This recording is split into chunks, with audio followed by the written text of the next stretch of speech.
Você vai para o continente africano para fazer safari, para ver bicho, para ver leão, para ver girafa, mas tem comunidade, né? Tem gente ali e as pessoas, você vê as pessoas.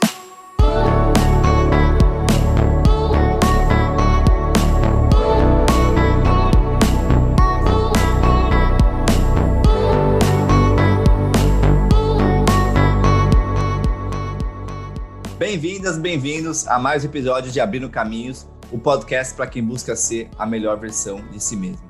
A cada semana eu entrevisto pessoas que são referência em empreendedorismo, arte, ciência, espiritualidade e que buscam ser essa versão mais autêntica de si, expandir consciência do mundo, levando mais qualidade de vida para todas as pessoas, né?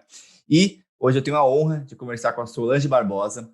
Solange é licenciada em História, produtora cultural, ela é CEO da Rota da Liberdade. É um programa cultural e turístico de mapeamento da diáspora africana no Vale do Paraíba. Ela é consultora da Unesco para o programa Rota do Escravo, na elaboração do Guia Metodológico de Desenvolvimento de Sítios de Memória, especialista no Brasil e na América do Sul. A Solange é uma pessoa que leva pessoas a conhecer esses destinos tão pouco conhecidos no Brasil e que muitas vezes têm aspectos que foram escondidos, né? Então, a cultura negra no Brasil é tão rica e a gente ainda acaba ignorando isso, né? Então, a Solange é uma pessoa que tem muito a compartilhar com a gente sobre isso. Então, Solange, queria te agradecer demais por estar aqui hoje e bem-vinda ao Abrindo Caminhos.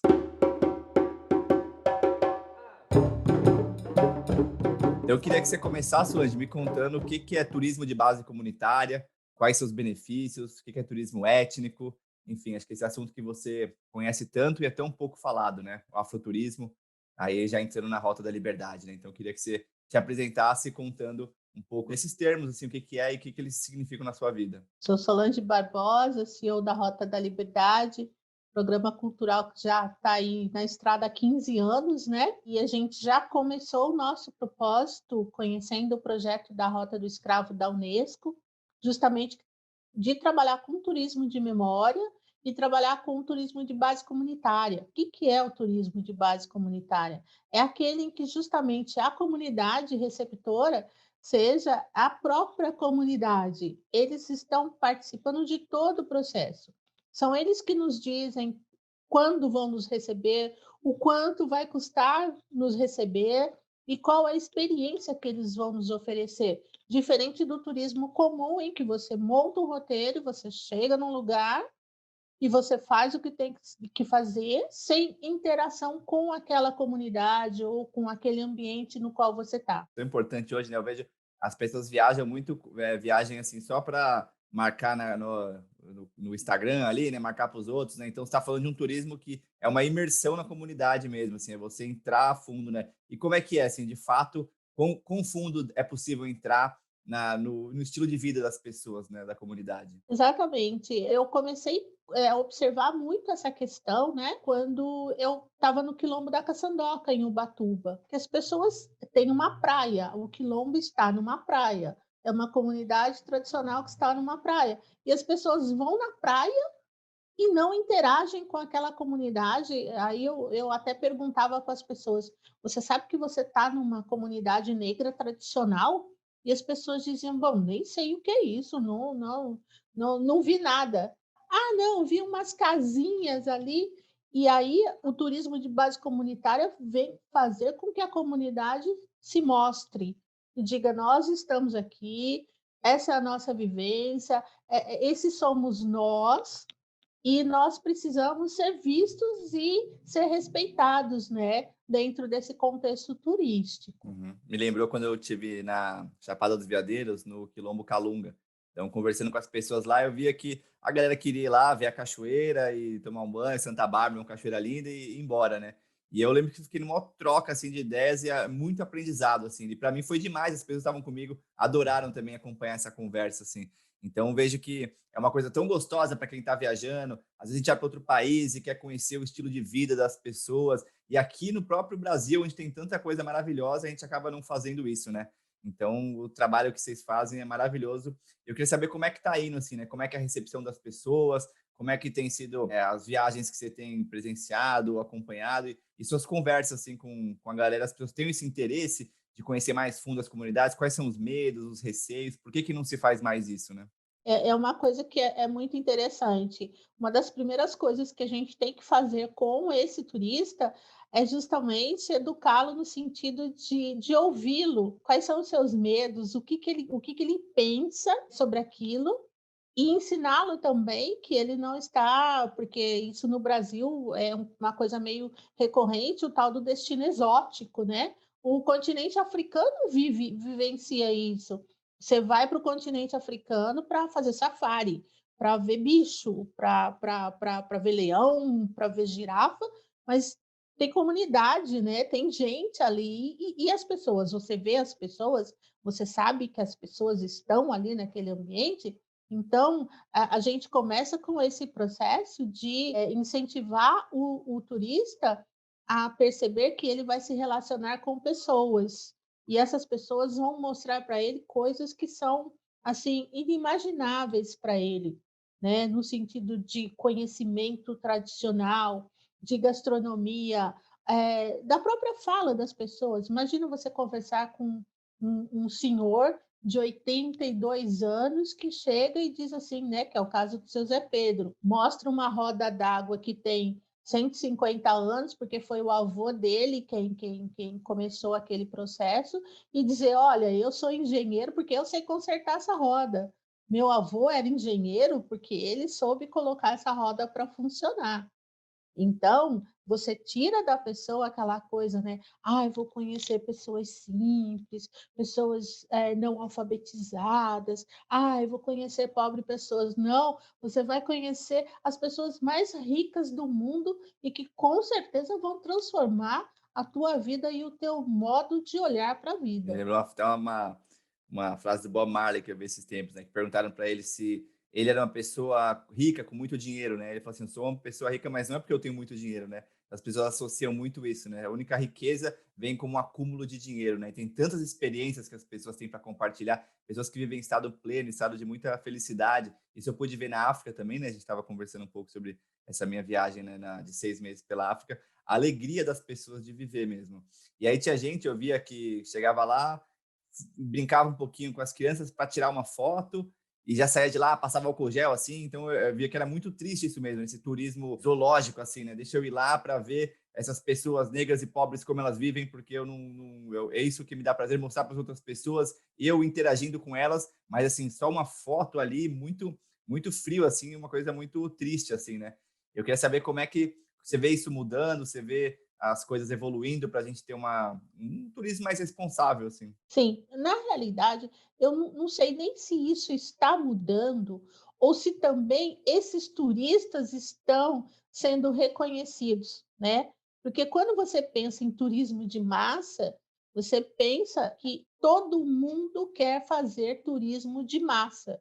E não, você pensa que todo mundo quer fazer isso, e aí você descobre, quando você começa a se apresentar para as pessoas, que tem muita gente que quer sair justamente desse lugar comum, que ele quer interagir com pessoas, que ele, inclusive, quer ser respeitado nesse processo de não ter que ir para um lugar fake. E aquele que realmente não consegue se perceber dentro desse processo, acaba realmente não sendo o nosso consumidor, né. Então, o turista que a gente tem, e aí eu vejo uma mudança, é esse turista qualificado. Ele está preparado, ele está aberto a uma nova experiência. Uhum. É, que eu sinto que é bem o pessoal que ouve a gente aqui no Abrindo Caminho, são pessoas que têm esse interesse, né, genuíno de ver uma experiência, mas às vezes não sabem como, né? Então, de trazer aqui para explicar para as pessoas como, né? Então, eu queria que você começasse falando assim, o que que é turismo étnico, o que que é afroturismo, para a gente começar a entrar aí depois na Rota da Liberdade. Sim, em 2003, quando a gente teve o primeiro Ministério do Turismo e a gente teve o primeiro Plano Nacional de Turismo pelo governo federal, se cunhou o turismo étnico, sendo uma especificidade dentro do turismo cultural. Você vai fazer turismo cultural, conhecer a cultura de uma região, de um país, e dentro dele você pode fazer o turismo étnico, que é conhecer comunidades. Mas quando eles colocaram o guarda-chuva do turismo étnico em 2003, era gigantesco, porque tanto você podia está fazendo turismo étnico, indo num quilombo, como indo num samba, ou como indo no bairro da Liberdade, por exemplo, ou indo, por exemplo, em Venda Nova do Imigrante, lá no Espírito Santo, que é de uma colonização italiana, ou ir para o sul, para a colonização alemã, colonização italiana. E então ficou aquela coisa de tudo junto e misturado. Aí a gente começou a falar em turismo étnico com um recorte afro, que era justamente olhar para a experiência dos afrodescendentes dentro do turismo. Depois nós migramos para o afroturismo no sentido de agentes, empresários afro vendendo turismo afro ou turismo étnico. E ainda se entrou num outro grande conceito que foi discutido até pela Tainá lá na USP há 2 anos atrás, que é do viajante negro, dos corpos negros que viajam. Quais são as suas experiências, né? Como ele é visto pelos outros, o racismo em cima desses corpos negros. Então, hoje o afroturismo, ele basicamente engloba todos esses aspectos.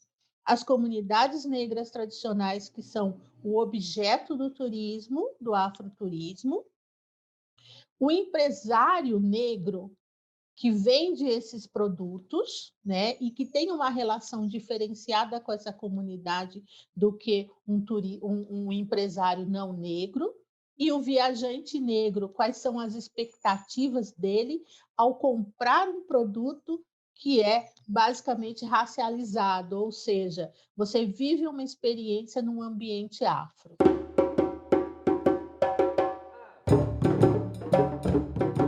Eu conversei recentemente com o Guilherme, né, o Guia Negro, Sim. e aí estava compartilhando, né, percebi como é um privilégio ser branco viajando, é um privilégio, assim, né, então eu não tinha me atentado a isso, né, até recentemente. Então, por exemplo, pegar carona, ou eu viajei, estava te contando a minha viagem, né, de caminhão, acampando, então era um privilégio mesmo, assim, né, peguei carona muitas vezes, dormia na casa de pessoas, assim, então essa questão dos privilégios, né, você vê as pessoas as pessoas brancas reconhecendo seus privilégios, ou a gente ainda está no ponto que a gente já tem que explicar para as pessoas dos privilégios que é ser branco? A gente ainda está no ponto de explicar, de contar para elas, né? A gente tem aquela brincadeira, conta você ou conto eu, né? Qual dos dois é que vai dar um panorama, né?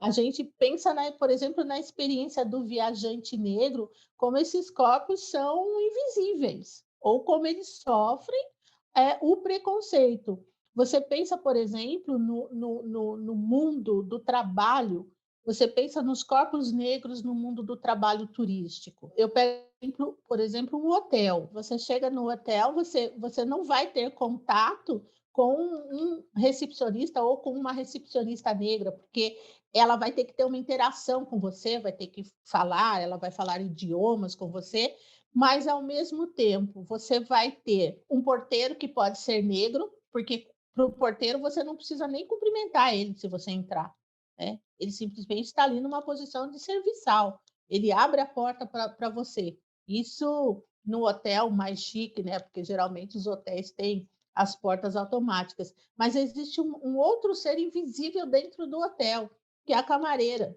Geralmente a camareira, ela é negra e é uma pessoa com quem você não vai ter interação. Você não precisa falar bom dia, boa tarde, você nem vê você nem vê essa pessoa, né? Ela é invisível. Ela está ali para te produzir todo o conforto, mas ela é invisível. Então, geralmente são mulheres negras. Assim como também pode acontecer na cozinha com aquela ajudante da cozinha, porque quem vai aparecer para você é o chefe da cozinha do restaurante.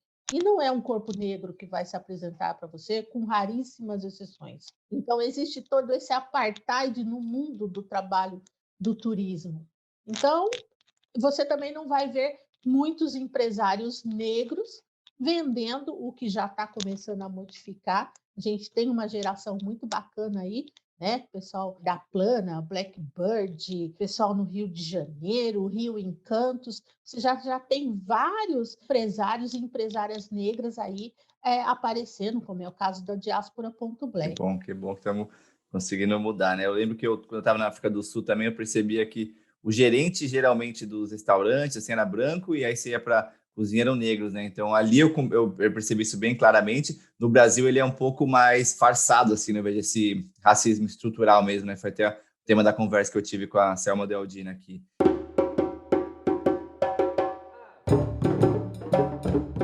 E aí eu queria que você entrasse na Rota da Liberdade, né? Você como CEO da Rota da Liberdade, explicar para a gente o que é a Rota da Liberdade, como é que está sendo o trabalho. A Rota da Liberdade, ela nasceu em 2006, num projeto da Rota do Escravo da Unesco, que é justamente a Rota do Escravo da Unesco, é um projeto de mapeamento da diáspora africana. O que significou para o continente africano a saída desse contingente de negros que foram escravizados no mundo e o que significou para o mundo a entrada desses negros, porque foram modificadas diversas bases de sociedades. E em 2004, a Rota do Escravo estava completando 10 anos e eles estavam começando a falar em turismo de memória. O turismo de memória, principalmente, é aquela coisa de você ir na Ilha de Goré e você ver a Porta dos Retornados, e você ir em alguns lugares de memória dessa escravidão. E aí eu conheci um projeto na França, inspirado nesse trabalho todo da Unesco, que chama Rota Turística das Abolições. Você consegue, na Rota das Abolições, passar pelos locais onde se desenvolveram os 2 processos de abolição da escravatura na França. E quando eu vi aquilo, falei, como assim? Eles lá não têm negro e eles têm roteiros turísticos falando dos processos de abolição. Falei, imagina nós aqui no Brasil com a história ao vivo e a cores. Importante também que eu comecei a criar a Rota da Liberdade em 2004, justamente por conta da Lei 10.639/03, que era do ensino da história da África e da cultura afro-brasileira nas escolas. Então, a primeira intenção era ser pedagógico. Eu mapeei, formatei 8 roteiros em 18 cidades da região do Vale do Paraíba, aqui no estado de São Paulo, porque foi uma região que foi toda construída e constituída nas costas do negro, né? Toda essa riqueza que você tem aqui começa pelo ouro e depois você entra pelo café. Tudo que você tem de solares, que você tem de fazendas, que você tem de riqueza, foi construída por uma mão negra. E aí tem a presença negra, seja na gastronomia, seja nessa arquitetura, seja culturalmente com as congadas, os moçambiques, o próprio jongo. E a partir daí eu construí, então, 8 roteiros, passando por 18 cidades da nossa região. Roteiros que falam desde da chegada, né? Então a gente pega o litoral norte ali, que é um descaminho, que são locais de tráfico, passando por cidades como Taubaté, como Pindamonhangaba, que é a cidade de riqueza, de barões do café, porque o Brasil sempre fala dos heróis, né? Quem são os heróis? São os bandeirantes, são os barões, mas ele não fala desses heróis verdadeiros que foram os indígenas, que desapareceram quase que completamente aqui na nossa região para dar vez ao europeu e do africano que vem e é o que constrói toda a riqueza, né, desse europeu. Então, os roteiros são para essas discussões. Que lindo a Rota da Liberdade, né? E eu vejo, às vezes eu vejo lá no Ibirapuera, por exemplo, aquele monumento aos bandeirantes, e é um absurdo, assim, a gente fica lá, ó, esses bandeirantes, que bonzinhos, que heróis, que destruíram o Brasil, assim. Primeiro, a gente não reconhece que foi um genocídio que aconteceu com os indígenas, O a gente não genocídio, reconhece o sim. processo da escravidão e meio que finge que não vê, e vamos, as oportunidades são iguais, né? A gente não reconhece nada do nosso passado ali, infelizmente, né?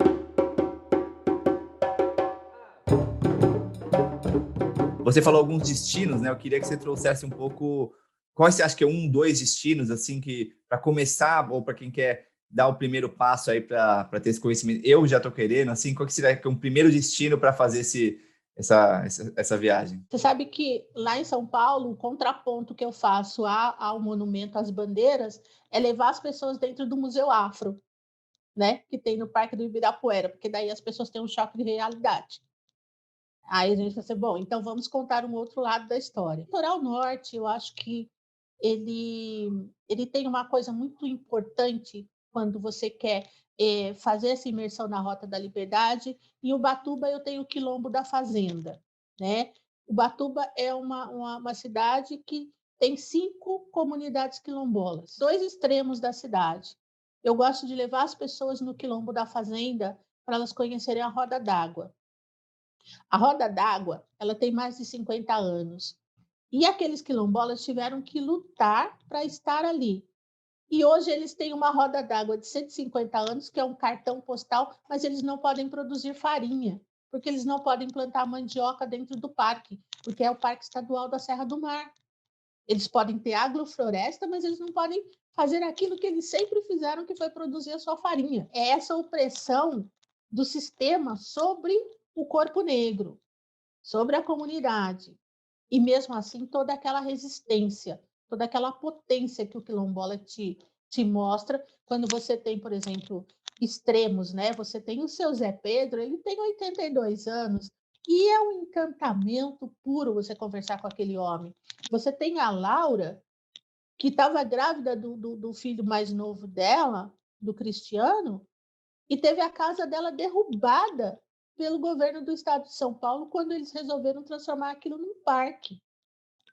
E você tem o Cristiano, o filho dela, que hoje é um homem aí, dos seus 20 e tantos, quase 30 anos, e que ele é monitor ambiental. E ele te apresenta a restinga, e ele te apresenta o manguezal, e ele te dá uma aula sobre ecologia, sobre geografia humana, que é uma coisa espetacular. Que ele fala assim, e eu vou viajando em ouvir tudo aquilo. São 3 gerações lindíssimas, que demonstram o que nós somos enquanto afrodescendentes, o quanto nós somos resistentes. Você tem, por outro lado, São Sebastião. Você sabe que tem um sítio arqueológico lá em São Sebastião? É o Aqui, eu tô sítio aqui. Tô aqui em São arqueológico Sebastião agora, eu moro aqui. São Francisco. Você está aí, Eu moro né? aqui, tô Você aqui em sabe do Maresias. sítio Não arqueológico, né? sabia, me conta, que agora eu tô curioso. Então, sítio arqueológico é uma fazenda.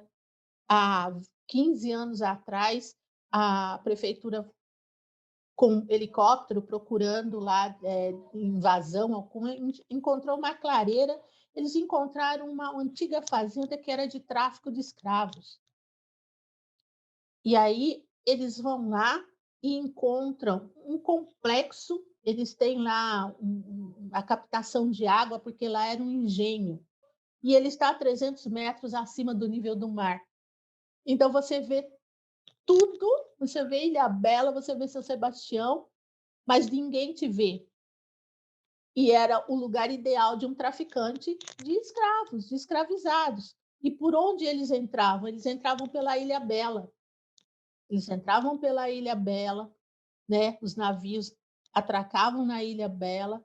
Essas pessoas depois faziam uma jornada a pé para embarcar em barquinhos até São Sebastião e subir. E de lá, eles ficavam um tempo lá. Aí eram vendidos ou para o Vale do Paraíba ou para alimentar a cidade de São Paulo. É um dos maiores tesouros, porque se você encontra lá resquícios dessa ocupação portuguesa, você também encontra o africano deixando suas marcas lá, inclusive com um cemitério de escravizados. É um lugar muito forte. É um lugar assim que te tira do padrão, te tira do sério, e eu uso para treinamento empresarial. Até porque aquela subidinha de 300 metros lá, eu vou te falar, não é brincadeira, não. Quero conhecer esse eu vou atrás, eu vou atrás. Tem alguns lugares que me marcaram muito, assim, que foram muito fortes, que eu nas minhas viagens, né? Auschwitz, né? Onde teve parte do Holocausto nazista, a prisão onde ficou Nelson Mandela, na África do Sul, e um lugar em Phnom Penh, que é a capital do Camboja, que é onde tinham os campos de morte, ali uns lugares de extermínio muito tristes, assim. Então, por mais que é um turismo que dá aquela sensação, aquele nó no estômago, para mim foi muito importante para ver as atrocidades que o ser humano é capaz, e a gente precisa lembrar elas para não acontecer de novo, como hoje em dia ainda acontecem atrocidades desse nível, assim, né? Então, eu tô curioso para saber mais e conhecer esse lugar, assim, mas energia muito forte mesmo, né? O que eu trago na Rota da Liberdade, nos roteiros da Rota da Liberdade, não são as correntes, mas sim a potência desses corpos que, mesmo acorrentados, conseguiram transformar toda uma sociedade, porque hoje o português do Brasil, ele é quase que é uma porcentagem gigantesca de palavras de origem africana, dos povos banto de Angola, do Reino do Congo, de Moçambique. Nós somos africanos, geneticamente, nós somos indígenas e nós somos africanos e nós somos europeus, mas culturalmente, socialmente, esse Brasil bonito, esse Brasil forte, ele tem sangue negro. E é isso que eu trago para as pessoas através dos roteiros da Rota da Liberdade. Mais de metade da população é negra, né? E eu tenho ascendência negra também, eu tenho 12%, eu fiz aquele exame de... É um exame que você avalia o código genético, tenho 12% Sim. De origem de Angola, minha tataravó paterna era de lá, então uma honra, assim. Recentemente eu comprei um djembe senegalês, então tenho praticado aqui para reconectar com essa cultura mesmo, né? Aí foi se perdendo, assim, eu vejo, nesse embranquecimento da população, né? Sim. E a Luísa, do blog Janelas Abertas, que também trabalha aqui na produção e tem estudado muito a questão da branquitude, né? Ela fez uma pergunta que me ressoa muito, né? São quais os destinos de cultura negra que você recomenda no Brasil, mas que são muito turísticos e a história negra foi apagada ou negligenciada? Então, lugares que, assim, as pessoas vão ou estão acostumadas a ir, mas não têm acesso a essa informação, assim, né? Ou que se pode trazer de conteúdo para lugares que são mais conhecidos e que a história negra foi apagada ou negligenciada mesmo. Eu vejo, sim, por exemplo, Minas Gerais. Minas Gerais é uma cidade, tem as cidades históricas, né? Mas essas histórias não estão relacionadas à presença negra, apesar de tudo ter sido construído. Por que o negro é escravizado para as minas? Porque ele conhecia a tecnologia da retirada do ouro, né? Então, é por isso que ele está lá. Ele está escravizado lá porque ele conhecia a tecnologia. E quando você tem, por exemplo, a história do Chico Rei, né? Quando você tem Chica da Silva, quando você tem Carolina Maria de Jesus, que é de Sacramento, em Minas Gerais, e quando você pega, por exemplo, o Diário de Bitita, da Carolina Maria de Jesus, para você entender qual é o contexto da vivência da pessoa negra naquela região, no estado de Minas Gerais. E isso não é, você vai para Minas Gerais, você vê obras de Aleijadinho, e malmente a pessoa te traz a negritude de Aleijadinho. Porque se aquela obra ela tem aquele aspecto e ela tem aquela estrutura, é porque foi um homem negro que construiu aquilo. E isso não é colocado. A gastronomia mineira, que tanto se assemelha a uma gastronomia africana da região de Angola, de Moçambique, né? E isso não é. Então, você vai para Minas Gerais, mas você não é contextualizado em toda essa potência de negritude que existe nas Minas Gerais. O caso, por exemplo, das congadas, dos moçambiques, dos catopês, né? Isso não é contextualizado para você, isso não é trazido para você, né? É muito fácil você chegar lá e você encontrar um guia que ovacione o fato de Juscelino Kubitschek ser mineiro, mas que não consiga te colocar a mineridade africana e afro-brasileira dentro do pacote. Outro lugar que contextualiza muito a presença negra. Por exemplo, Florianópolis, Cruz e Souza, um dos maiores poetas, os irmãos Rebouças do Rio de Janeiro, que construíram as docas, que estão ali no Cais do Valongo, e que foram eles os primeiros a produzir a obra de engenharia que que tem aquele trem lá de Morretes, por exemplo, mas que depois, por não conseguirem financiamento, tiveram que abandonar, porque os irmãos Rebouças foram os primeiros engenheiros negros desse país no século XIX. Mas a gente já tinha um arquiteto negro em São Paulo, por exemplo, que o Guilherme traz muito bem com a caminhada negra lá de São Paulo, que é o Tebas, né? Então tem muita história escondida, tem muita coisa para ser descoberta, e quando a gente fala, olha, tudo é mão negra, as pessoas às vezes falam que a gente exagera, mas não, a gente consegue mostrar por A mais B que sim, está ali porque teve uma mão negra para construir aquilo.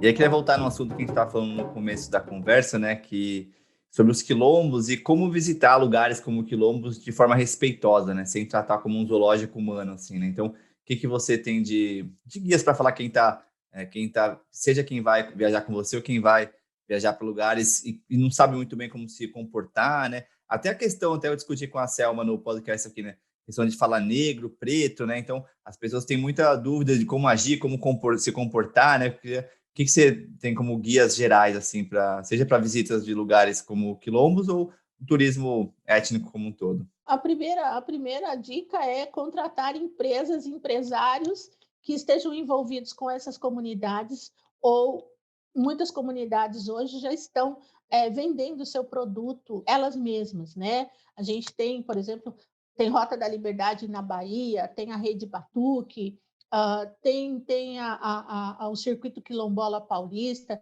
tem os quilombos do Vale do Ribeira, né? Vá de coração aberto, abandone os estereótipos, sabe? A primeira coisa, abre sua mente. É o mais importante. Tenha noção de que antes de ser negro, antes de ser indígena, antes de ser. Porque são imposições. Essas palavras são imposições. Negro, indígena. A própria África não se chamava África, né? Quem inventou a negritude foi a branquitude, não foi a negritude.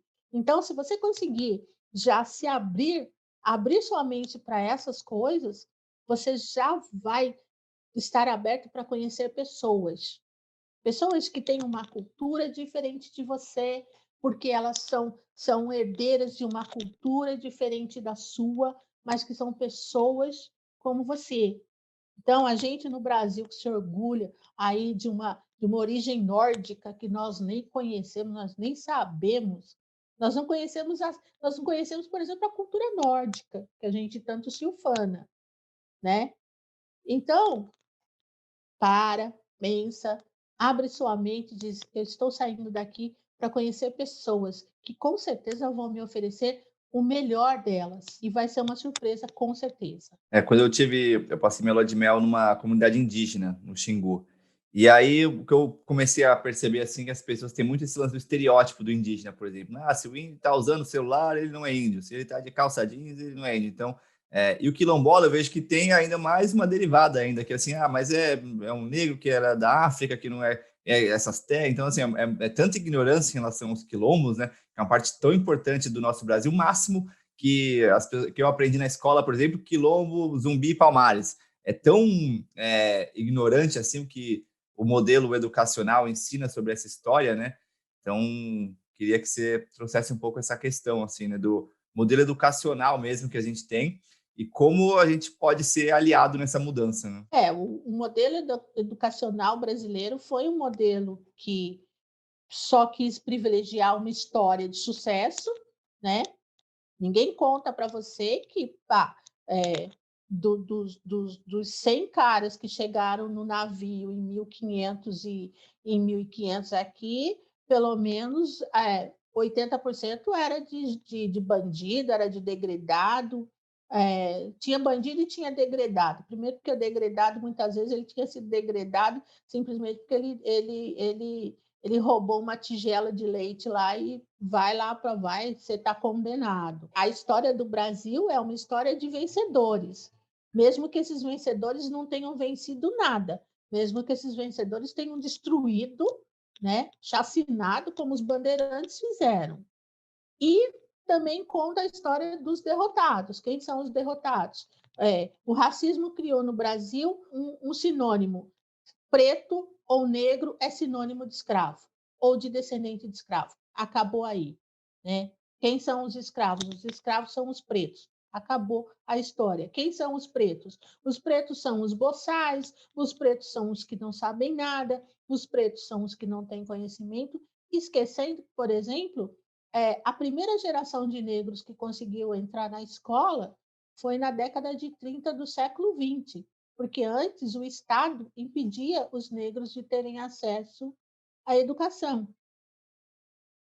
E mesmo assim a gente tem um século XIX cheio de negros poderosos e que também foram ocultados. Você tem os irmãos Rebouças, você tem o Zé do Patrocínio, você tem o próprio Machado de Assis, que é o maior escritor brasileiro, mas que ninguém diz para você que ele é negro, certo? Então, eles foram escondendo, escondendo, escondendo. Então, a gente precisa entender esse aspecto, procurar novas narrativas para perceber que as pessoas que vocês estão indo visitar são descendentes de pessoas que também têm uma cultura, que também têm uma inteligência e que também têm um conhecimento. Então, é preciso descolonizar a mente, né? Aquela mente que foi construída pelo sistema educacional brasileiro. Né? É correr atrás de novas narrativas, é se permitir conhecer novas narrativas históricas, para você entender que a coisa é muito mais complexa, não estereotipar.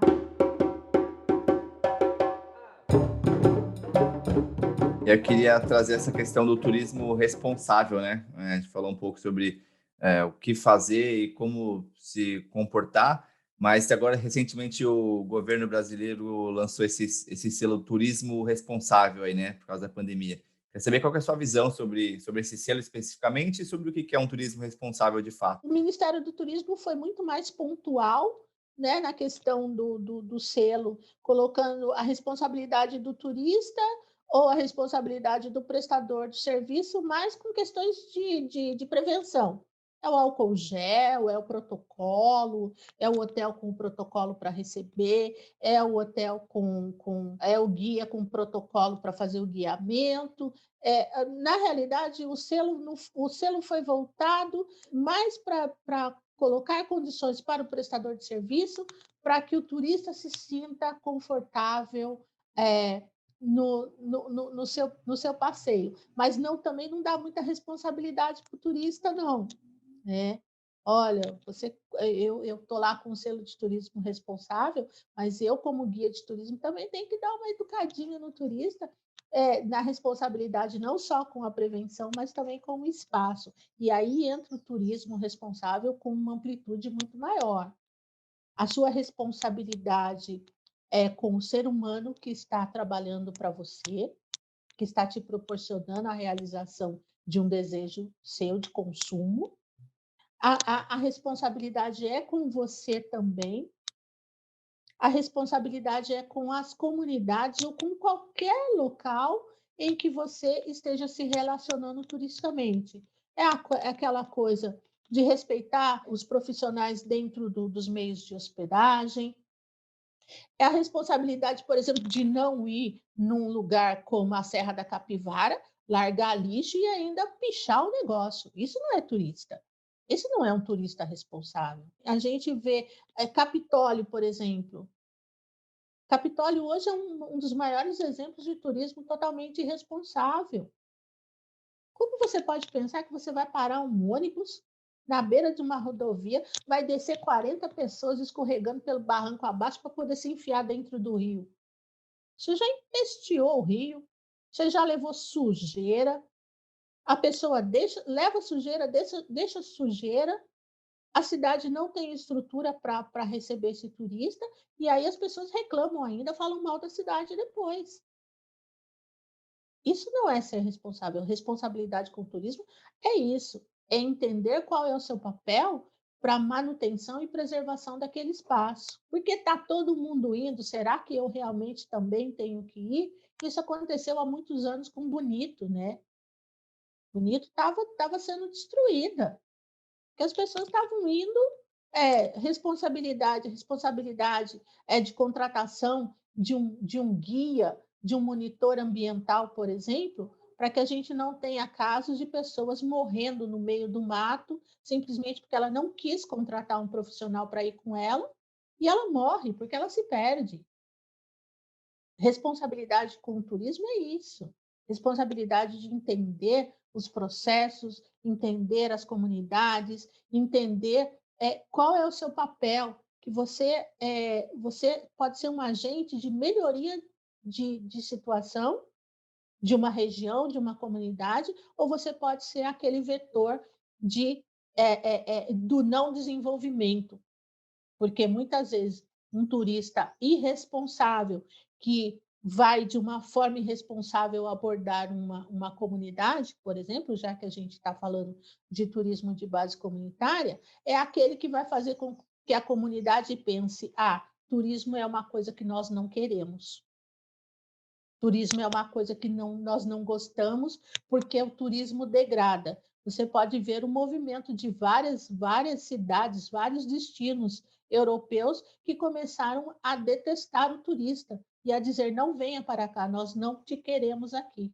E tem uma tendência a acontecer isso em todos os lugares, assim, eu vejo, né? Você comentou aí sobre Bonito, Capitólio, eu vejo vários lugares que eu passei, o lugar é legal, as pessoas começam aí, no começo, às vezes vai uma pessoas mais conscientes, porque é mais difícil de chegar, então são pessoas que valorizam aquilo, aí elas vão falando para outras pessoas, aí vai aumentando a massa de pessoas que vai indo, e aí as intenções de quem está chegando no final, geralmente é curtição, cachaçada, e deixa lixo tudo lá, né? Então, no começo, eu vejo que tem uma tendência aos lugares se degradarem, né? Então, eu queria ver se tem lugares que você hoje recomenda que não estão nesse estágio que Bonito ou Capitólio estão hoje, né? De já terem sido muito degradados, lugares que estão ainda que precisam ser preservados para a gente ficar bem atento, lugares que vale a pena ir, mas que ainda não tem essa degradação toda. Sim, a gente tem, né? Eu falei do pessoal da Rede Batuque lá na Bahia, né? Você tem o Quilombo do Caonde, você tem os próprios Calunga, né? Você tem várias comunidades quilombolas que estão se estruturando, vários empresários do turismo rural que estão ali para te oferecer lugares especiais. Quando eu falo de turismo rural, por exemplo, eu gosto muito de São Roque, por exemplo, né? Que foi uma cidade que se estruturou, que teve todo esse cuidado. A gente hoje está formando uma rede de afroturismo e tem um trabalho sensacional do pessoal lá na Pedra do Sal, na Pequena África, no Cais do Valongo, sabe? Tem muitos lugares interessantes, muitas coisas boas. A gente tem aqui, na minha região, você tem Serra da Mantiqueira, você pode ir para um destino como Campos do Jordão, a Suíça brasileira, mas do lado você tem Santo Antônio do Pinhal, você tem São Bento do Sapucaí, que é aquela joia, que é aquela delícia de lugar. Eu me casei Você ali. vai ali para Monte Verde, você casou Eu lá casei ali em São Bento? embaixo daquela pedra maravilhosa, ali perto do baú. Da Pedra do Baú, que é maravilhosa, realmente é sensacional, né? Então a gente tem vários lugares, a gente já tem aldeias indígenas com líderes indígenas que estão entendendo esse processo do turismo. A gente tem lugares, aldeias, e eu conheci, por exemplo, na Colômbia, né, que tem uma face negra, mas tem uma face indígena muito forte, aldeias que são para tratamentos curativos, onde eles trabalham frutoterapia, aromoterapia, toda essa parte espiritual. A gente também já está começando a ter esses lugares aqui no Brasil. Então, a gente tem muitos lugares interessantes. Precisa garimpar.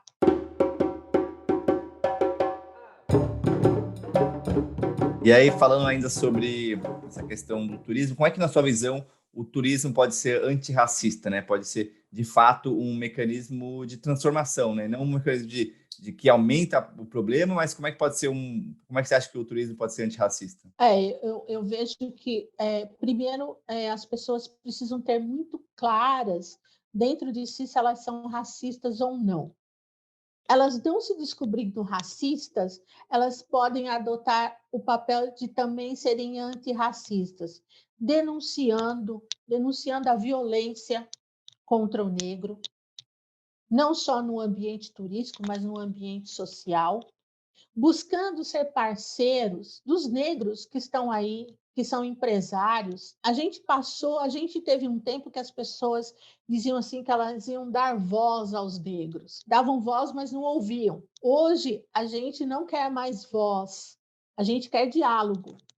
O meu ponto de vista e o seu, a minha vivência e a sua. Ser antirracista é principalmente não querer silenciar a narrativa negra. Às vezes você não conhece, às vezes você não entende sobre aquilo, mas se o negro falar, você vai lá e vai querer dar o contra, porque é ainda aquela nódoa que tem de, não, eu vou te silenciar. Eu vou te silenciar porque como o Gilberto Gil cantava há muitos anos, né? Ponha-se no seu lugar. E ele diz: não, meu caminho pelo mundo eu mesmo traço. Não precisa você vir me dizer quem eu devo ser. Então, ser antirracista é aprender a dialogar com o negro sem querer silenciá-lo ou impor a sua vontade. O racismo é você dizer: eu não quero contato com você e eu vou fazer de tudo para te destruir, porque eu não quero você. O antirracista é aquele que diz: eu estou ao seu lado para lutar contra o racismo. Eu estou ao seu lado para ser mais uma voz dentro dessa sua fala. Uma coisa que a Selma trouxe na nossa conversa é que nos Estados Unidos você vê muitas vezes nesses protestos que aconteceram, né, os corpos brancos defendendo ali os corpos negros, né, entrando na frente da polícia. No Brasil é uma coisa que a gente não vê, né? Então, em um país que tem a maioria da população negra, né, então a gente está caminhando a passos lentos, assim, né, mas precisamos de mudanças mais eficientes, né, ainda lembrando que a gente está em época de eleição, né, um momento essencial para as pessoas terem muita consciência do voto, né? E já caminhando para o final aqui, Solange, infelizmente, queria que você trouxesse algum conteúdo, um livro, um filme, ou mais de um também, que te marcaram, te inspiraram, que você pode compartilhar com a gente. Olha, um livro é Caetana Diz Não.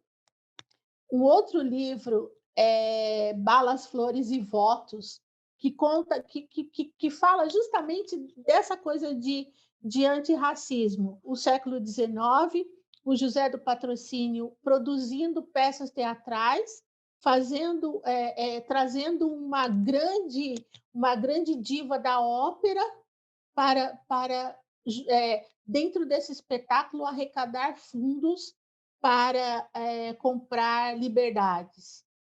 Eu gosto, esse livro é sensacional, justamente porque ele coloca as pessoas dentro desse diálogo, né? Estavam ali brancos e não negros e não negros, buscando um intento comum, que eram comprar liberdades. Então, era público, era o organizador do evento e era o ator ou a atriz, o cantor ou a cantora. Então, eu gosto muito desse livro. Eu gosto de Bell Hooks, porque não tem como não ler. Quando a gente pensa na pedagogia, Grada Quilomba também, mas principalmente Carolina Maria de Jesus. Carolina Maria de Jesus, que era uma escritora, e que foi colocada no seu devido lugar como a catadora que escreve, nem recicladora, catadora pobre favelada que escreve, e não a escritora que vive na favela. Veja que são dois lugares diferentes. Então, quem puder ler Quarto de Despejo, quem puder ler Diário de Bitita, em que ela conta da vida dela em Sacramento, é muito bonito. A escrita dela, né? A escrita dela é algo muito bonito, é algo muito limpo, e para quem estuda literatura, vai entender que Carolina era uma escritora e que, nesses 60 anos do lançamento do Quarto de Despejo, foi redescoberta, foi resgatada pelo negro. O negro começou a ler Carolina e se encontrar, porque ela era uma poeta, ela era uma escritora marginal. Então, eu recomendo muito. Filmes eu gosto muito. Tem um filme que foi feito pela Unesco, financiado pela Unesco, chamado Elo Perdido, em que se conta justamente como se deu o processo de construção do racismo, como a ciência vai lá e chancela o racismo. Eu gosto muito também de Amistade. Gosto de Amistade. Eu gosto de Besouro. Eu gosto muito de Besouro. Né? Eu gosto de Besouro porque ele dá um panorama, justamente a capoeira é patrimônio cultural da humanidade, mas a capoeira que é o patrimônio da humanidade é um negócio diferente do que a capoeira que a gente está vendo hoje em dia, que é negócio, né?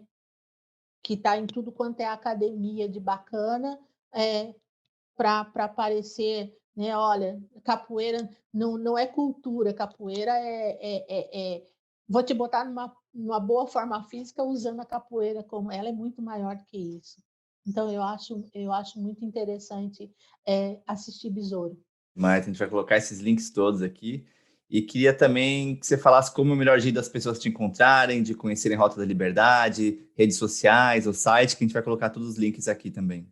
O site é rotadaliberdade.site. Nós estamos lá no Insta como Rota da Liberdade _BR. A minha base de trabalho é aqui na cidade de Taubaté. Então, o meu telefone é 12 9 91 16 08 37, é o WhatsApp. São as redes que a gente mais utiliza, porque no Facebook a gente tem a página da Rota da Liberdade, mas como tem a Rota da Liberdade da Bahia também, então muitas vezes as pessoas entram, eu recebo muita mensagem do pessoal que entrou na Rota da Liberdade da Bahia, daí eu entro lá, respondo para as pessoas, digo, olha, você procura fulano, cicrano na Bahia, e o pessoal da Bahia também me recomenda bastante.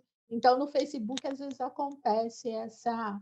E a gente tem o nosso canal, que a gente está começando um canal agora no YouTube, que é o canal da Rota da Liberdade também. Demais, demais. Maravilha, Solange. Queria te agradecer demais aí pelo tempo, pela energia e por esse tema tão essencial, né? Que hoje em dia a gente tem finalmente acordado, né? Assim, para começar a falar disso, ainda acho que estamos andando a passos muito lentos, mas você é uma pioneira aí, uma guerreira que está levando essa questão tão essencial para frente. A Rota da Liberdade é muito inspiradora. Eu estou com muita vontade de conhecer primeiro aqui em São Sebastião, que é pertinho, e depois ir para esses outros lugares que você falou, porque hoje as pessoas buscam tanto um turismo genuíno, eu quero ir para um lugar verdadeiro e me encontrar e não sei o quê, acabam indo ou para destinos muito longe ou para destinos que ficaram na modinha, e você está dando exemplos aí incríveis de lugares que estão muito próximos, que tem muito a ver com a nossa história, tem a ver com a explicação de que é o Brasil hoje, que são muito pouco conhecidos e que tem populações ali que estão dispostas a ter essa troca assim, genuína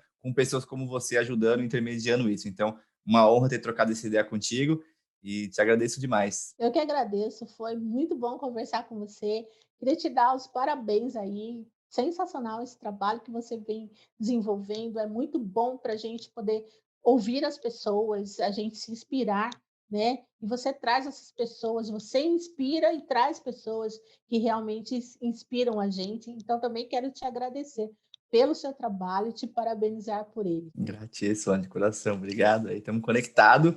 Em breve, estou fazendo um roteirinho aí da Rota da Liberdade. Gratíssimo demais. Muito, muito, muito bom. Vai ser um prazer, uma honra te receber, sim. Massa. Gratíssimo. Obrigado a todos por terem ouvido a gente aí. Valeu, Solange. Tchau, tchau.